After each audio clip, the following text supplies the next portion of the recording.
Hello. On Mental Health Discovery and Recovery today, we are going to have a lovely guest. It's Adriana Barton, and you can reach her. I always like to tell everyone where they can find someone before and after the show.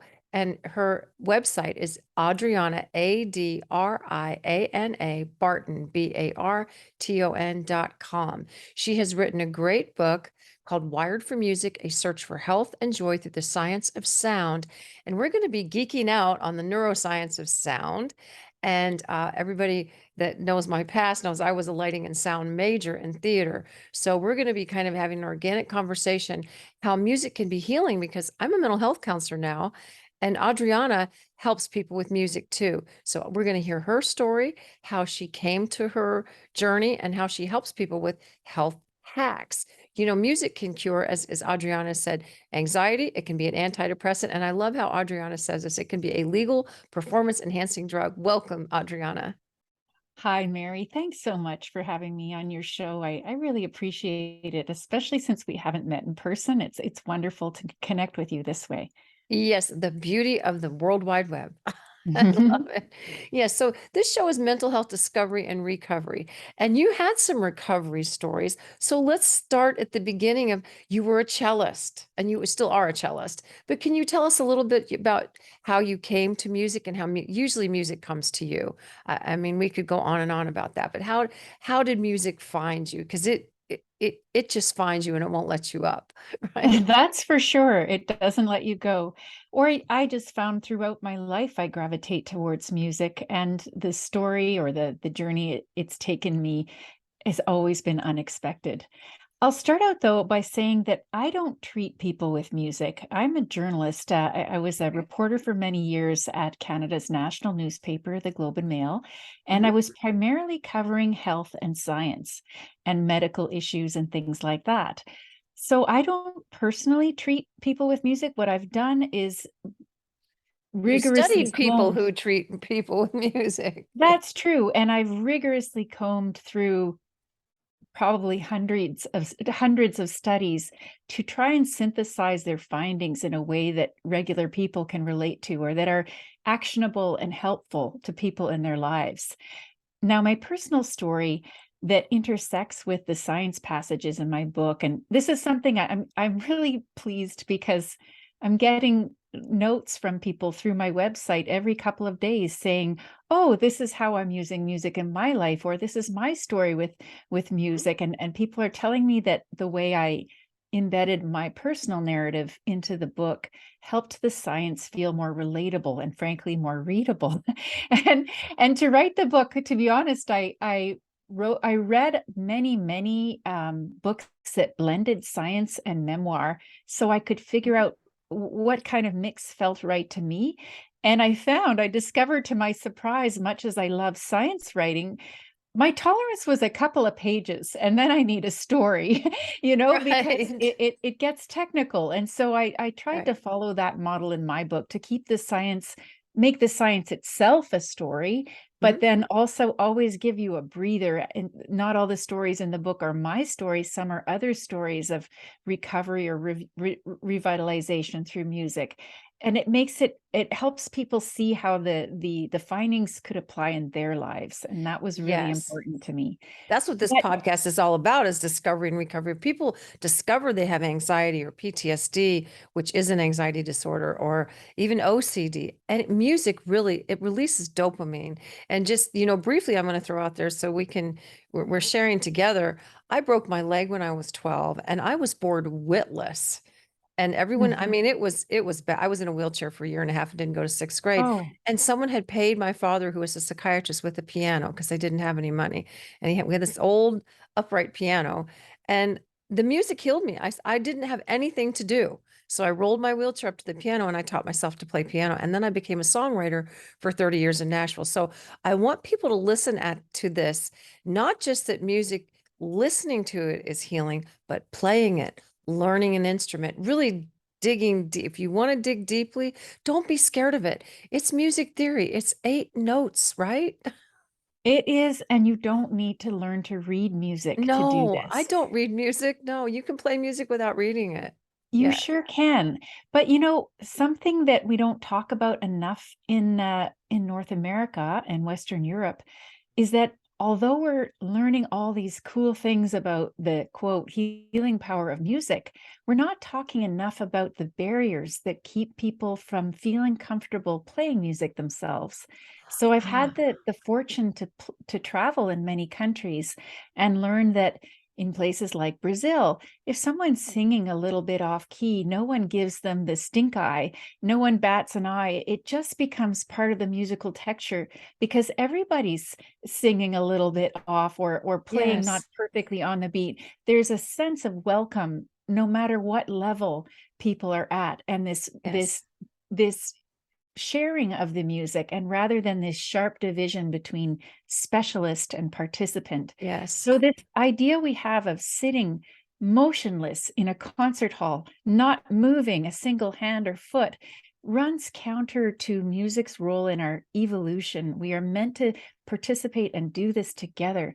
And if you wheel someone into an MRI machine, which is that scary metal cylinder, I'm Mhm. sure you're well aware of it, Mhm. and you have them listen to music, the putamen, which is part of the motor center of the brain, starts firing because Yes. we want to move to music. And moving to music itself is a musical activity. So if you like Yes. to dance or bob your head or tap your foot to Mhm. music, you are musical right there. You don't Yes. need to do No, you theory don't. or exams or that. And so that's why my book is called Wired for Music. I want people to own that idea for themselves.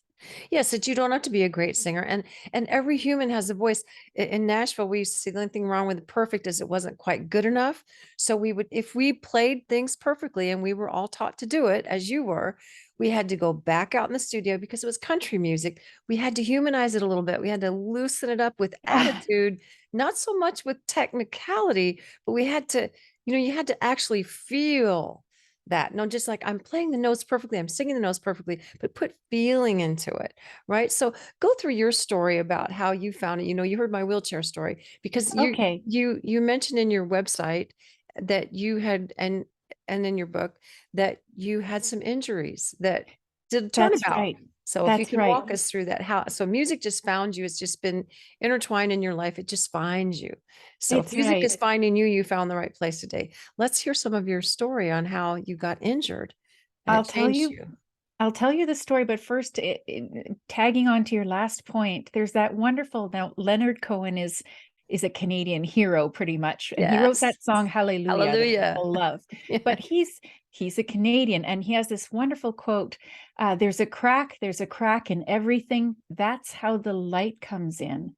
So Yes. if we have a crack in our voice or a crack in our Yes. playing, the light is coming in. Yes. Okay, but back to my story because you've asked twice now, and I've been a little bit coy here. Basically, I was brought to a very formal, strict classical music conservatory when I Mhm. was 5, and my mom really wanted me to be exposed to music because it was important to her. And we didn't have a lot of money in our home, so she was looking for a place that would offer free lessons. And so this formal Quebec conservatory did. I went to the conservatory at 5, and what I didn't realize was that it was essentially an audition on an instrument I'd never played. And the cello teacher was scoping out, he was looking for students. Nobody knew what a cello was then. I Mhm. mean, nobody knew who Yo-Yo Ma was. It was early 70s. So so he kind of came up to me and said, "Would you like to play the cello?" And I said, "Sure," because I heard Jello, Wow. the dessert. I'm like, "Yeah, that Jello, sounds great. sure. Jello." And so I'm put on top of an upside down waste paper basket because I was a really small kid and there were no chairs that small. And then kind of handed a cello and asked to play in front of this panel of adults. I'm kind of this little Scary girl. adults. It Yeah. totally. And at first it just made this awful screech. And then I tried again. And then, wow, this incredible vibration sensation Wow. all through my body.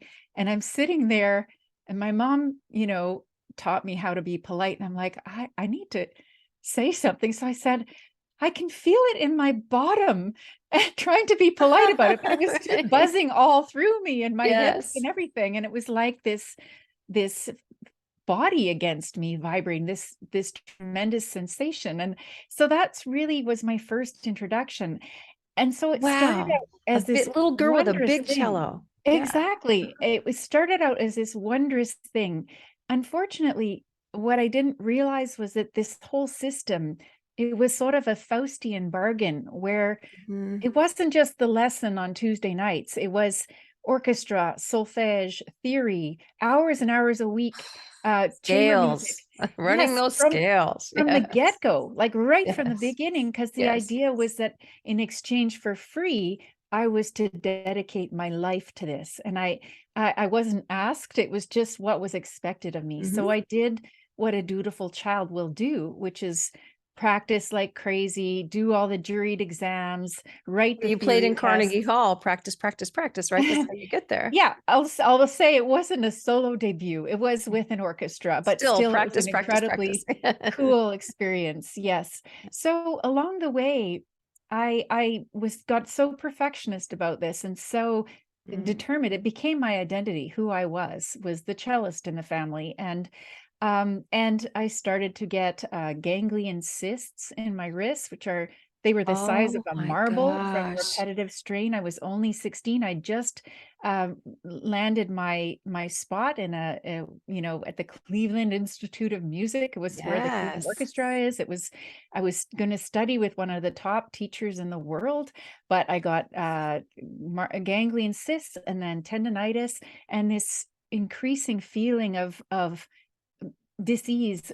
What is this all for? And feeling that I was missing out on other parts of life and feeling never, never, never good enough. Even though I was accepted into university at Wow. 16, I felt I was already over the hill because kids younger than me were already making their solo debuts, and I was only just getting to university. It was never, never enough. And so I kind of crashed and burned in my early 20s and walked away from 17 years of studying and never touched the cello really again. So you said, Oh "Are my you a cellist?" I'm goodness. not a cellist today. I've But you re were. Yes, I I want have I want to take a pause in this and let people hear it's okay to walk away from something that's harming you. This is Yes, mental health discovery and recovery. Some people will say, well, I've been married this long, I might as well stay. Well, I've been friends with this person this long, I might as well let them use me or hurt me. Well, I've been in this job this long, I might as well. No, if something is harming you, the pain is there to teach you something, and you're here to teach us what it taught you. So when you yes. walked away, how did that feel? And what path did you find, or what path found you? Really, I I I understand people with the law of attraction, but sometimes the path finds you. Really, I love Alan Watts' backwards law. When you struggle too hard, just Yeah. stop. I mean, it's that simple. What found Well, you? I'll let you know first, I couldn't believe how common this story is. And it doesn't matter if you're Mhm. talking about classical music, it could be Or an Olympic divorce, level. Yeah, right? it could be an Olympic Yes. level sport. It could be Yes. ballet. It could be any pursuit where that becomes someone's identity at the exclusion of Yes. everything else, and where they don't become well-rounded as a person, and where the stakes are Yes. so high that they feel they won't be loved if they don't Exactly. succeed. This is not what music is supposed to be about. And and also to your point about it's okay to walk away. There's a wonderful book out that's getting tons of buzz. It was on Oprah Winfrey's list of top books to read for trauma. And this book is actually written by a doctor where I live, which is Vancouver, Canada, Mhm. Dr. Gabor Mate. And his book Oh, is I love called The him. Myth of Normal. Yes. But one of his earlier books is called When the Body Says Body No. says no. I love that Yes. book. And my Yes. body was saying no. And Oh, it took me a long time to listen to it, but I eventually did. And that was when, at the age of 22, I walked away from the cello. So yes. what happened next? Well, I will say, I was a young person finding my way in the world, and I was kind of rock bottom. I felt like nothing. I felt worthless. I felt lost. Even now, as I tell you, I feel emotion. You I feel it. feel, It's the trauma response. You're yeah, there. yeah, I Yes. feel tears pricking and just remembering how I had reached such a high height. No one told me to quit. I just somehow knew it was Your time. body Um, told you what Dr. Gabor Mata says. Yeah, your yeah, body said no. Yes. yeah, but I really felt like such an incredible failure and lost and not sure who I was and not sure what I was supposed to do with my life. And so, Amazing. Because yeah, I didn't mean to interrupt you, but I write a lot about codependency, and you became codependent with a musical instrument. That became your identity. You lost your identity because I that's did. what codependency is losing your identity, taking care of other people. I've never heard it that you lost your identity to a musical instrument. And people lose their identity to careers and jobs and Yeah, to people. that pursuit, I would say. And so, Yes. um, interestingly, there's a story in the book about how I got into journalism.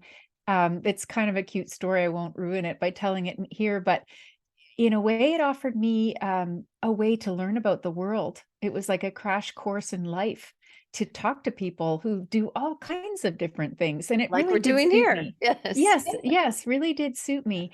But for music, I had to walk away from it for a very long time. And it was only probably a dozen years later that I gradually found my way back to playing. I certainly loved listening to music, but not classical. I had to listen to music that didn't remind me of Yes. my failure, that time, that Mhm. rigidity. I started listening to music from all around the world, jazz and rumba and Indian music and Yes. Syrian music and just everything that wasn't classical. And it was a very rich experience to do that. And I traveled to many places and soaked it all up. And eventually, again, I don't want to spoil this moment in the book. I had this difficult time with my baby son when he was born, and there was this epiphany, this pivotal moment that made me just desperate to play music again. And I went to the drumming first in a group. There's safety in numbers. So my advice to someone who's Yes. had a hard experience with music is to do a kind of music that's gentler than you've ever done before, perhaps in Yes. a group with mixed levels and completely different And from you what need you've no done. skills to go into a drumming circle. I went to Yeah, one very skeptical. I think I always say people embrace skeptical people because this is the skeptics who prove things to be true that science doesn't quite believe in. It's a skeptic that goes in and says, yeah, science should catch up because this is what happens. Drum circles, I was surprised at the collaborative effort. It's kind of like mirroring exercises in acting, like in theater. The person, there's a leader and everybody gets in sync. And we use terms like that for relationships. I'm in sync with that person. We're harmonious relationship. So yes, it's that's true. amazing. It And makes it's good for another trauma treatment. It truly is, and another wonderful thing that happens in a drum circle is that, and this is documented, when people are drumming together, their heartbeats synchronize, their brain waves synchronize, their Wow. breathing synchronizes. So this group Wow. rhythmic activity literally gets people on the same wavelength. Literally, it does. It really Describe does. describe the neuroscience. I have my own opinion of it, and I'm big on the vagus nerve, and you probably are too. But describe to the person who may be a skeptic that doesn't realize that music works just like a drug. And describe that in your words. You're the journalist of that. I want you to really expound on that principle. Well, it's hard to sum it up in just a sentence or two because It it is. works in many different ways. For example, a team at McGill University showed that music stimulates more than 100 different brain chemicals.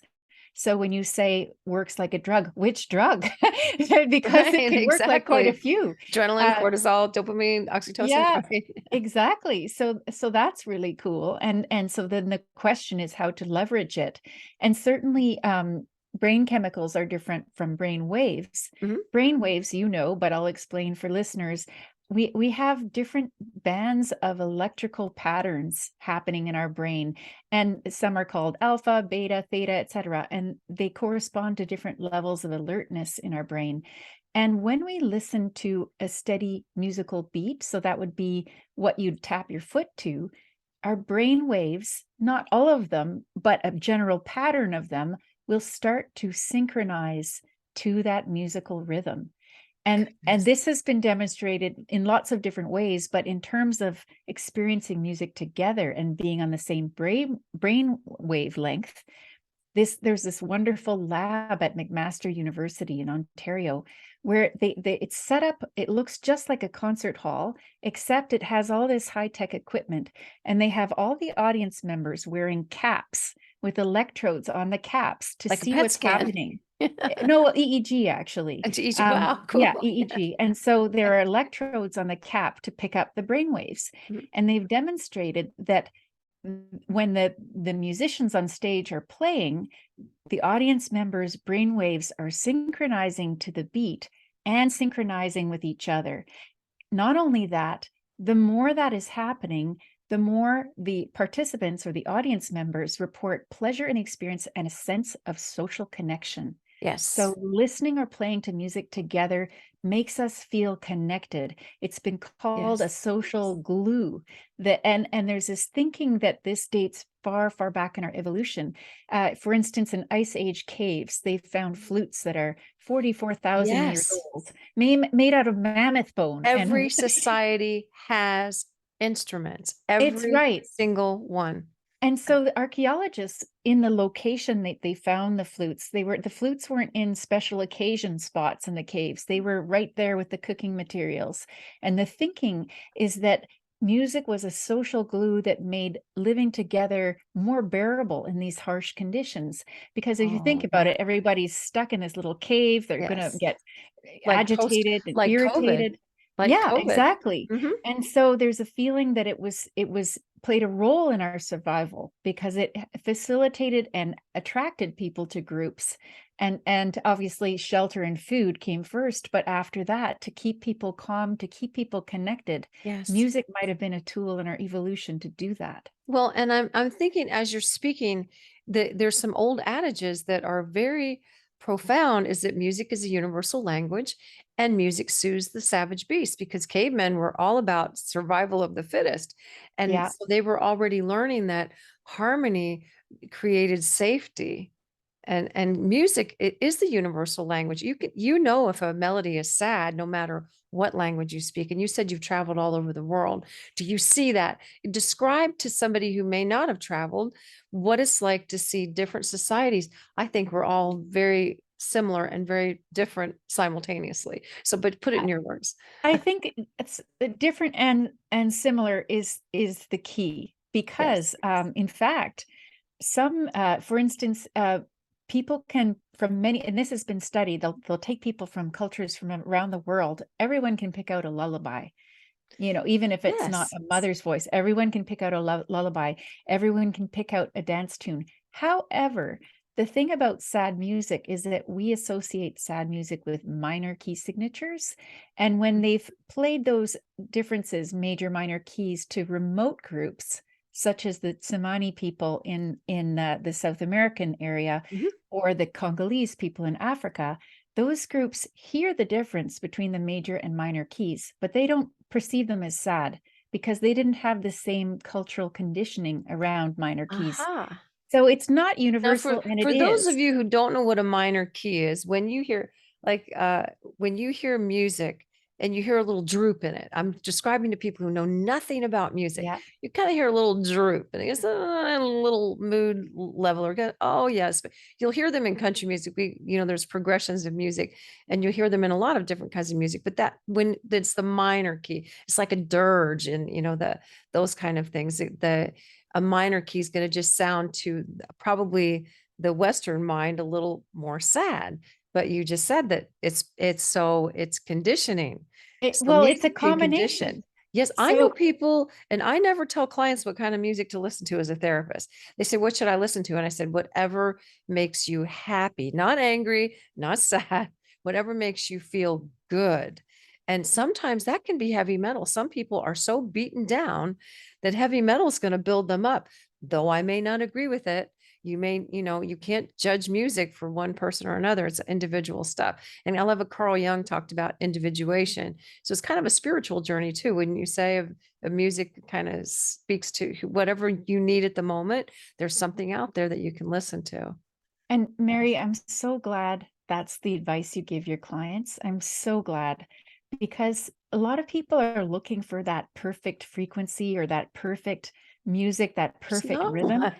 Yeah, What and in day, right? fact, Yes. yes, and it is the music you love that's going to stimulate your pleasure and reward circuitry in the brain. As you know, that is the circuitry that involves dopamine and some of the other pleasure chemicals And that we healing. have. So if you don't dig the music, your pleasure reward circuitry is not going to be activated in the same way, and you're not going to get that anti-anxiety relief, that Yes. antidepressant effect in the same way, even the Yes. analgesic. There's Yes. a very good research showing that when we stimulate the pleasure reward circuitry in the brain, there is a descending effect in the brain's natural painkiller system, which is called the Yes. analgesic system. But certainly, if you're listening to music you hate, you probably won't have that No, same it's benefit. irritating you. It Exactly. is. And music that It'll, you love one day, you may hate the next. So it really is, it's very, very individual. Very, very yes. individual. And yeah, so go ahead. I'm sorry. Oh, I was going to say the exception to that, and this is interesting. So, in terms of the mood of the music, that's Mhm. individual, but the tempo, which is the beat, the Yes. speed of the music, that is not so individual. So, in No, it's fact, actually not. I'm it so isn't. glad you brought that up. It's really not. There's So, a reason you hear things at 120 beats per minute, right? exactly, and they've done surveys of 74,000 pop songs, Yes. 74,000, and 120 found BPS. 120 beats is the most common tempo, Yeah. because that's Mhm. what stimulates people to move and want to dance. Yes. And on the flip side, if you want to calm down, you want to choose music that's about 60 to 70 beats, Yes. about the pace of the resting heart, because that will stimulate brain regions responsible for breathing, cortisol Yes. levels, heart Recouping. rate, blood pressure. Mhm. So you can manipulate your body's systems with the pace of the music. Yes, that's beautiful. And I'm very impressed with a person who wrote an accolade about you, and it's Bessel van der Kolk. Now, a lot of people won't know who that is. We in this business do. He wrote a book called The Body Keeps the Score. And his book is sort of the definitive, it's sort of the gold standard of trauma treatment. And he describes trauma. He does the neuroscience, but at the end of his book, he describes different kinds of treatment: yoga, meditation, and music. And he gave your book accolades. And he said it was a riveting account of how melodies and rhythms connect us and help us deal with alienation and anxiety. That's amazing. Do you know Bessel van der Kolk? Because I love his book. I've read it. Well, I can't say many times, but I've read it. I read through it many times. I use it as a reference guide, and I refer my clients to it all the time. The ones that are really interested in finding out what's going on in their brain with trauma. Well, it's kind of a neat story, and I too greatly admire his book. An incredible thing about it is that he published it in 2014, and it was near the top or at the top of the New York Times bestseller list for at least 7 years, Yes, which it was. is unbelievable. I mean, Yes. that just doesn't happen, especially No. for a book about trauma and Trauma. therapy. And yeah, so he's a gifted writer and an incredible figure in the area of trauma treatment. So the reason I approached him was that I needed what they call blurbs for the cover of my book. And a friend of mine who is a therapist who works with trauma said, "Why don't you ask him?"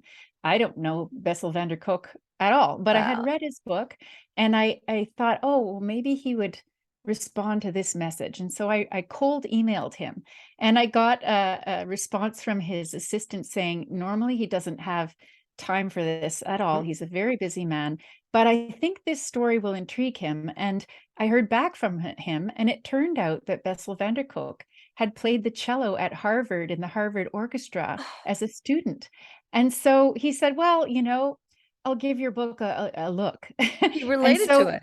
Yes. yeah, and so he read it, and he indeed It did. struck a chord, It literally. did. But guess what? There's another part to the story.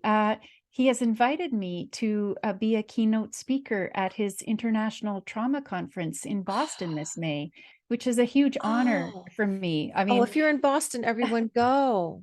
You'll well, be it's a amazed. And it's a huge Adriana, honor. and yes, it's a But huge honor. also a little intimidating because everyone there is, I looked at their bios, they're neuroscientists and That's whatnot. just old. That's that old I'm not good enough tape loop playing. Edit Well, that. Edit it's that out. also very exciting. And Yes. Dr. Gabor Mate, who we mentioned earlier, will be there. Yes. And I think, I mean, I didn't get a chance to talk to Dr. Vanderkolk about it very much, but my sense is that he feels that my book is an uplifting and inspiring message for people. And so Yes. that's what I hope to do at the conference is close the conference as a keynote in on this happy note. And we have tools to help people, and clearly music, listening by yourself or whatever, will not replace what a trauma therapist needs to do, but it can help people. I mean, Bessel in his book talks about this frozen separation from others that people Mhm. with trauma experience. And in many cultures around the world, music is used to unfreeze people and to restore those interpersonal rhythms Yes. that we need to feel a sense of Yes. belonging, to feel a sense of coordinated movement with others. Absolutely. And that's an amazing conference you're going to speak at. Makes me want to come to Boston. I might. You Come. never can guess. I know that's because I got trauma certified through that organization, and it's absolutely amazing. And when we talk about the vagus nerve and all the things we're talking about, there's a huge nerve that runs in your body, and Bessel van der Kolk and Stephen Porges talk about it. And music will, they call it stimulating the vagus nerve, but I kind of prefer calling it calming, so clients understand that we're trying to calm that reactivity, calm that shaking heart. Like we just reframed your fear into excitement. You said, well, I'm a little intimidated, but I'm also honored. So everybody listening, that's what reframing is. She reframed it on the spot. This is what Adriana did. This is what everybody needs to do. Music will help you. And also, I'm going to tap into something to switch gears for just a second. With trauma, tears and crying are trauma working itself out. So, this is why sad music has come through the ages and stages of humanity. Because if we don't have something to help us cry, because the trauma responses are fight, flight, and frozen. And when people get frozen, they need to cry. In fact, I loved in The Body Keeps the Score at the very end. Dr. Vanderkolk talked about how his son had gone through a trauma. He didn't say what it was. He said, here he is, the master of it all, right? And he's having a hard time with his son. And then his son goes to theater camp and he gets to be somebody else. And, I was a theater major, and I always say that musicians and theatrical people, some people mistake them for narcissists. No, they're people that are like closet introverts that want to share something or want to be something else, or the instrument, you're hiding behind the instrument, or you're hiding behind the song, or you're letting people hear your voice through a song, or you're being a character. It releases anxiety because scripts have a beginning and a middle and an end, like a piece of music does. It has movements. So talk to the person who may be listening, who doesn't feel good enough, who feels traumatized, who feels terrible about themselves, and how even a sad song can lift them up. Let's dig really deep in this subject that way. Well, once again, there has been research to support what you're saying. And the thing about listening to a sad song is it's a way to process difficult emotions, not in words. I mean, words and language sometimes trip us up.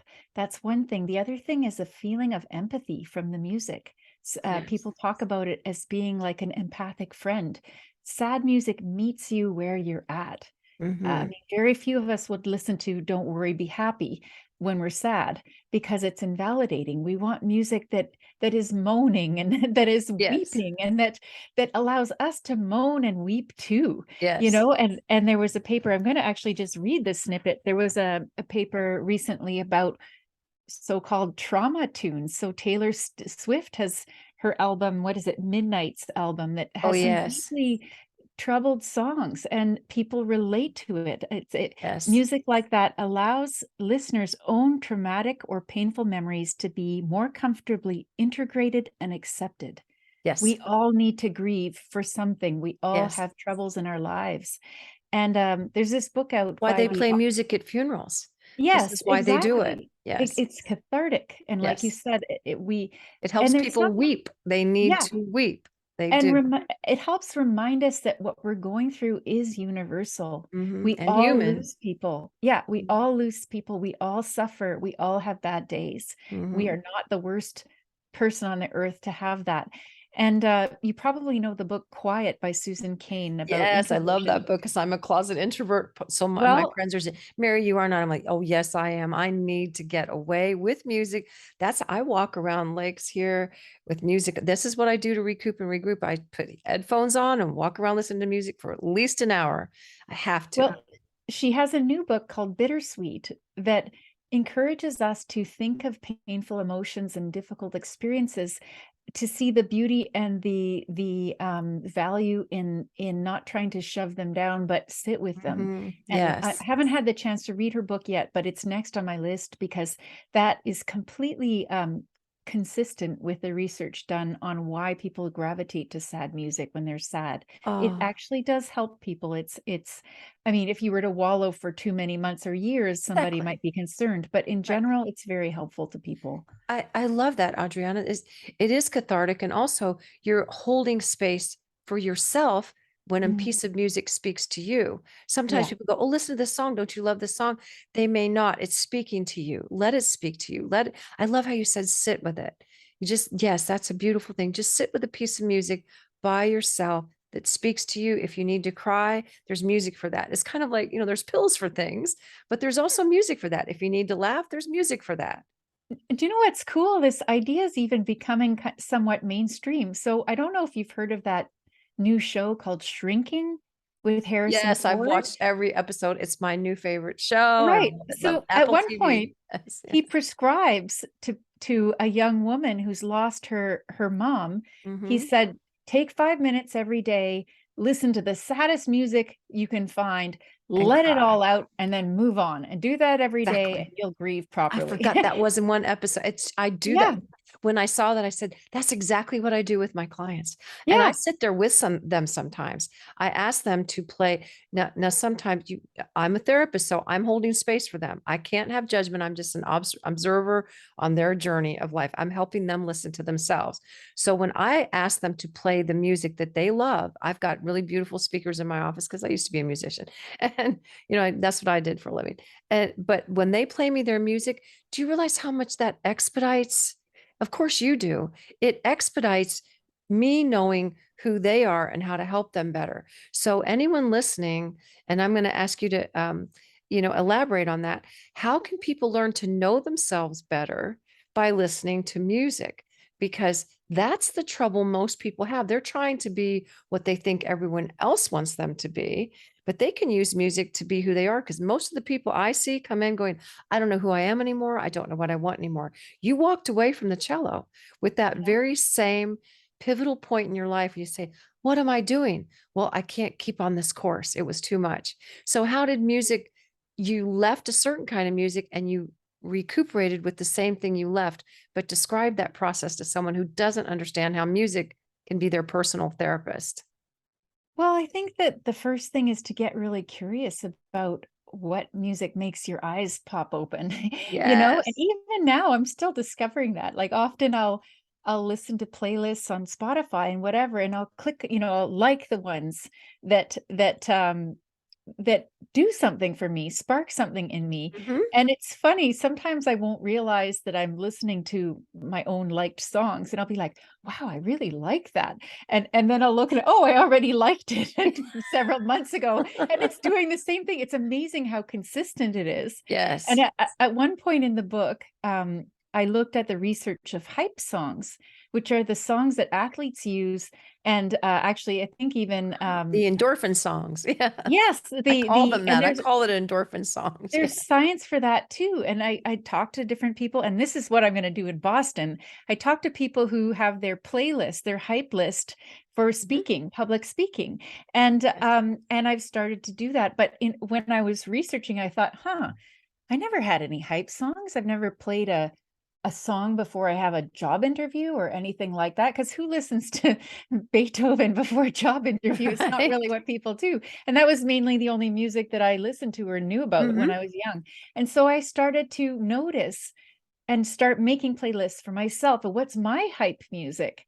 And it can take it's a neat you can listen to other people's and say, no, no, no. Oh yeah, that one. So the Yes. way to find out about yourself is to be really curious about which things fire you up and which What things speaks to you. soothe you. Yeah, and Yes. not be worried about it. It can take a while, and Yes. be very, but it's instinctual. So something will.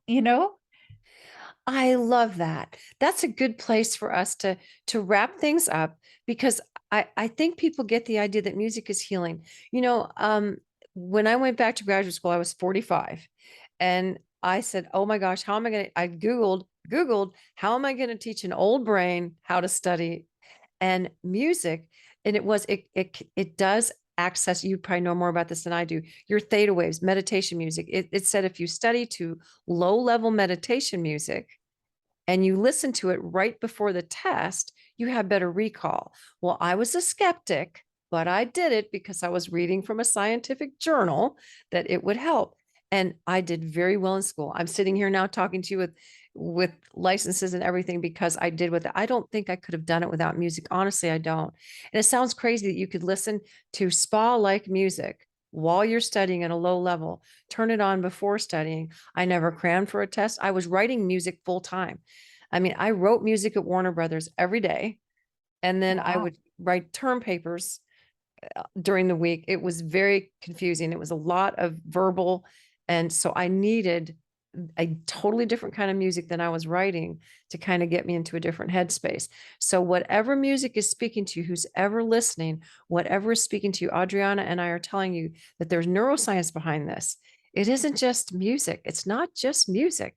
There's so much more to it. What would you love if you could kind of put what music means for neuroscience and for well-being and for a sense of safety, because our world is losing a sense of safety. We are really losing our sense of security and safety. And this entire conversation has been about harmony and societies and culture and how music has been a healing force and a changing force. What would you like to speak to that? Speak to the people listening that just think, oh, well, music can't be that healing. It can. Speak to them. I would say that one of the messages in my book, and there are many different examples of it in the book, is that to remember that music has these very, very deep beginnings in our evolution, even before Homo sapiens. And I talk about that. So our distant ancestors created the building blocks for the capacities for music that we have today. And Yes. that gives me chills, that idea. We come from a long line of musicians. So you could consider these early human ancestors proto musicians. We come from Yes. them. This is in our DNA, it's in our bodies. A newborn at birth with electrodes on their head, even if they're napping, and look, electrodes are non-invasive, I'll point Right. out. Yes, they are. They're not. Their brain waves, their brain will show brain responses to a musical beat at birth. And this is not found in other types of primates, like rhesus macaques, for instance. This is something we have as Interesting. humans. Yes, I mean, you can see evidence of slight musical skills in Mhm. different animals, but not to the degree that we have. It's No. exquisite what our brains do in response to music. So own that and know that this is something that we all share together. Another part of it that I would say is that throughout human history, music has been a reliable portal for experiences of wonder, transcendence, and awe. And so we need that feeling of oneness. People who have a sense that everything is connected do report higher levels of happiness and life satisfaction. They Doesn't do. matter what religion or spiritual beliefs they have.